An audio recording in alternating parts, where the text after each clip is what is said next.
اس کو اٹھا لیا، اس لیے کہ نتیجہ یہ ہونا تھا کہ وہ ان کا دشمن اور ان کے لیے موجب غم ہو۔ بے شک فرعون اور حامان اور ان کے لشکر غلطی پر تھے، اور فرعون کی بیوی نے کہا کہ یہ میری اور تمہاری دونوں کی آنکھوں کی ٹھنڈک ہے، اس کو قتل نہ کرنا، شاید یہ ہمیں فائدہ پہنچائے یا ہم اسے بیٹا بنا لیں۔ اور وہ انجام سے بے خبر تھے۔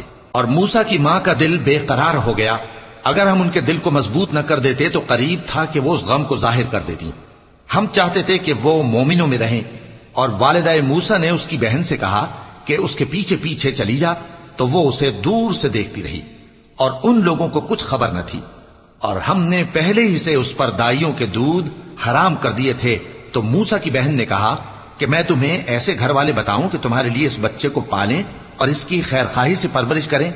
سو ہم نے اس طریق سے ان کو ان کی ماں کے پاس واپس پہنچا دیا تاکہ ان کی آنکھیں ٹھنڈی ہوں